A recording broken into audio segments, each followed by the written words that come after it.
हम लोग आज दक्षिण भारत जो पर्व है, जो दक्षिण भारत का इतिहास है,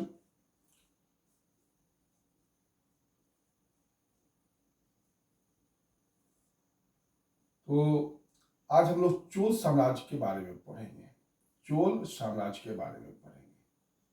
चोल साम्राज्य का जो समय है 850 एडी से लेकर 1279 एडी, 850 एडी से 1279 एडी तक चोल साम्राज्य का समय है। चोल साम्राज्य का हम लोग राजनीतिक इतिहास आज पढ़ेंगे। आज हम लोग क्या पढ़ेंगे? चोल साम्राज्य का राजनीतिक इतिहास। चोल साम्राज्य का समय कब से कब तक है? 850 एडी से 1279 एडी तक है, 1289 एडी तक है। तकनीकी रूप से यह जो चोल साम्राज्य है वह पूर्व मध्यकालीन भारत का टॉपिक बनेगा। पूर्व मध्यकालीन भारत का टॉपिक है, इसको थोड़ा ध्यान में रखना होगा। प्राचीन भारत का जो टॉपिक है दक्षिण भारत का इतिहास वो समाप्त हो चुका है। एक बात और कि वेंगी का चालुक्य, एक क्वेश्चन है जो मैं चाह रहा था डिस्कस कर दूं। वेंगी का चालुक्य और कल्याणी का चालुक्य, ये दोनों राज्य को जो जोड़ता था वह तगर नामक व्यापारिक केंद्र जोड़ता था। जो वेंगी का चालुक्य था और जो कल्याणी का चालुक्य था, उन दोनों को जो जोड़ता था, जो शहर, व्यापारिक शहर, उस शहर का नाम तगर था। तगर, फिर से ध्यान रखिएगा, वेंगी का चालुक्य और कल्याणी के चालुक्य को जो शहर जोड़ता था वह जो था वह तगर था। वेंगी को कल्याण से कौन जोड़ता था? तगर नामक जगह जोड़ता था। और दूसरा ये चीज ये भी याद रखिएगा, पारसी धर्म जो इंडिया में आया वो सबसे ज्यादा फला फूला चालुक्य, जो कल्याणी के चालुक्य थे उसी के समय में सबसे ज्यादा फला फूला। ये दो चीज मैं चाह रहा था कि आपको डिस्कस कर दूं। अब हम लोग आते हैं चोल।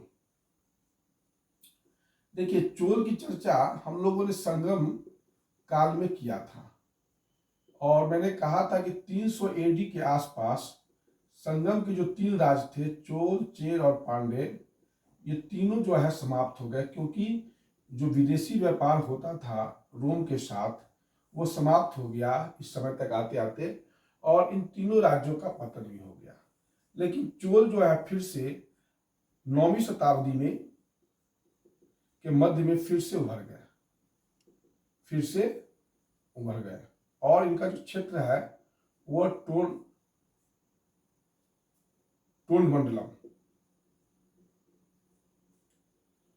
मंडलम या टोंडई नाडु, जो भी कह लीजिए, टोंडई नाडु का जो क्षेत्र है वही क्षेत्र है। लता की भूमि, टोंडई नाडु का अर्थ हो गया लता की भूमि।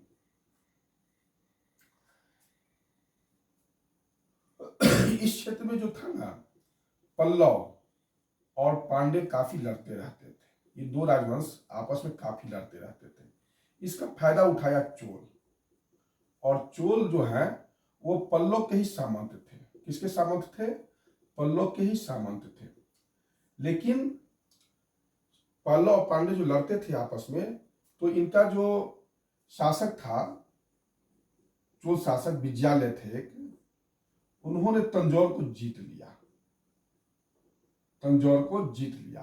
चोल, पांडे और पल्लव जो लड़ते रहते थे उसी का फायदा उठा के तंजौर को जीत लिया 850 एडी में, और चोल साम्राज्य की स्थापना की और इसकी राजधानी जो है तंजावुर या तंजौर रखा। तंजावुर या तंजौर। इसने जो है नरकेसरी का उपाधि लिया। नरकेसरी का उपाधि इसने लिया था। एक अभिलेख है तिरुवलंगाडु से हमें ये विजय का सूचना मिलता है, और करंदई ताम्रपत्र, करंदई अभिलेख से भी मिलता है। दो जो अभिलेख है वो चोल साम्राज्य की विजय गाथा पर प्रकाश डालता है। उसमें एक है तिरुवलंगाडु अभिलेख और दूसरा है करंदई अभिलेख। इनका जो विजयालय का जो समय है 850 एडी से 870 एडी तक।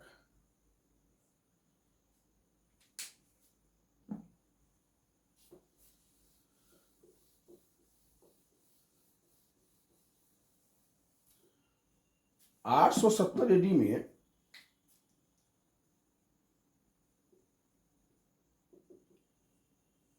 आदित्य प्रथम शासक बनते हैं, सॉरी प्रांतक प्रथम शासक बनते हैं।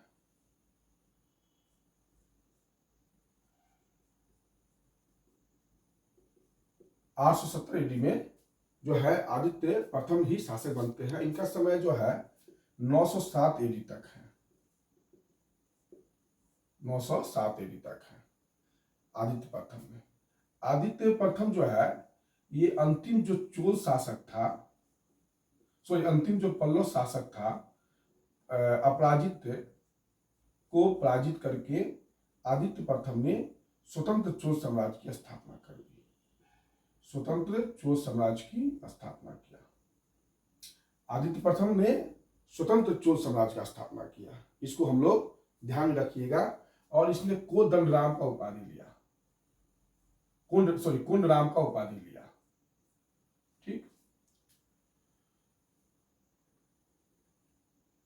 बात को समझिएगा। विद्यालय के बाद आदित्य प्रथम शासक हुए और इन्होंने जो है अंतिम जो पल्लव शासक था अपराजित, उसको पराजित कर दिया और स्वतंत्र चोल राज्य की स्थापना किया और कोदंडराम का उपाधि लिया। मेरे ख्याल से कोई दिक्कत आपको नहीं हो रहा होगा। आदित्य प्रथम के बाद जो शासक बने वो बने परांतक प्रथम। इनका जो समय है 907 एडी से 955 एडी तक है। इनके समय में दो इंपॉर्टेंट काम हुआ। 915 एडी में इन्होंने श्रीलंका तथा पांडे की संयुक्त सेना को श्रीलंका तथा पांडे की संयुक्त सेना को इसने पराजित कर दिया वेल्लूर के युद्ध में। किस युद्ध में पराजित कर दिया?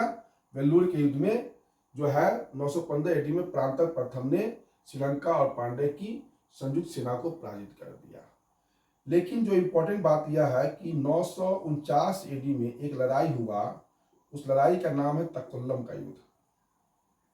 तक्कुलम का युद्ध, और तक्कुलम का युद्ध हुआ था, राष्ट्रकूट शासक थे कृष्ण तृतीय।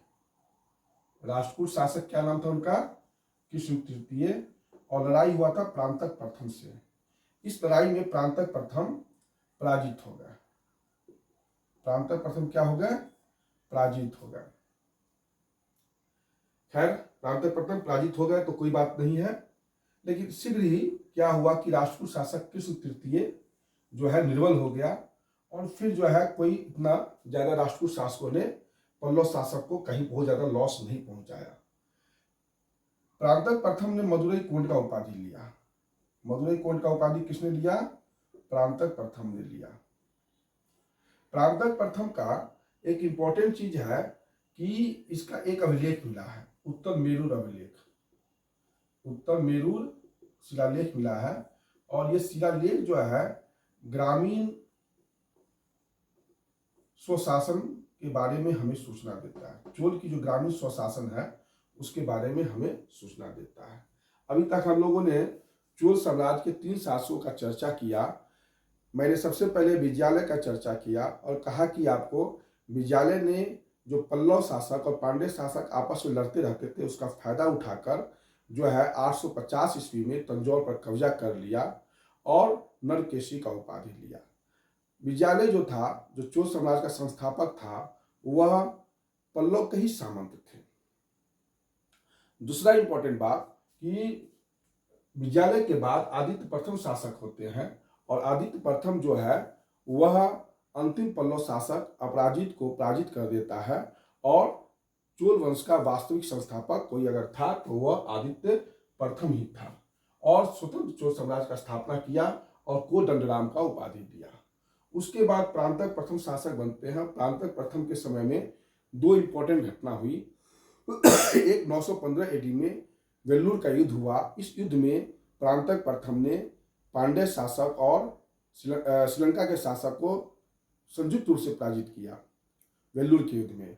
और दूसरा इंपॉर्टेंट बात यह है कि इसने 949 एडी में तक्कुलम का युद्ध हुआ और इस युद्ध में इसने राष्ट्रकूट शासक कृष्ण तृतीय से पराजित हो गया। लेकिन राष्ट्रकूट शासक कृष्ण तृतीय से पराजित हो गया, लेकिन शीघ्र ही राष्ट्रकूट शासक कृष्ण तृतीय का जो कमजोर पड़ गए और इससे चोल शासक को कोई बहुत ज्यादा दिक्कत नहीं हुआ। और चोल शासक परांतक प्रथम ने जो है मदुरई कोंड का उपाधि लिया। और परांतक प्रथम का जो एक शिलालेख मिला है, उत्तर मेरूर शिलालेख, उस शिलालेख से हमें ग्रामीण स्थानीय स्वशासन की सूचना हमें मिलती है। इसके बाद कुछ समय तक चोल साम्राज्य काफी मतलब कह सकते हैं कि कमजोर स्थिति में था, लेकिन इसी समय में एक चोल साम्राज्य का एक महान सेनानायक जो है पृष्ठभूमि में आया और उसका नाम था राजराज प्रथम। उसका क्या नाम था? राजराज प्रथम। ये राजराज प्रथम का जो समय है 985 एडी से 1014 एडी तक है। राजराज प्रथम ने बहुत सारा इंपॉर्टेंट काम किया। सबसे पहले इसने उत्तरी श्रीलंका जीत लिया, उत्तरी श्रीलंका जीत लिया। और उस समय श्रीलंका का राजा था महेंद्र पंचम। कौन था? महेंद्र पंचम। महेंद्र पंचम को इसने पराजित कर दिया। और उस समय श्रीलंका की राजधानी थी अनुराधापुर। इसको ही ले गया उठा के पोलनुरुवा।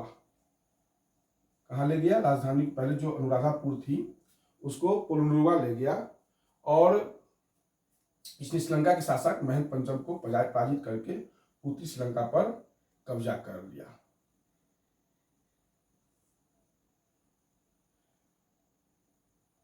ये सब जो है, और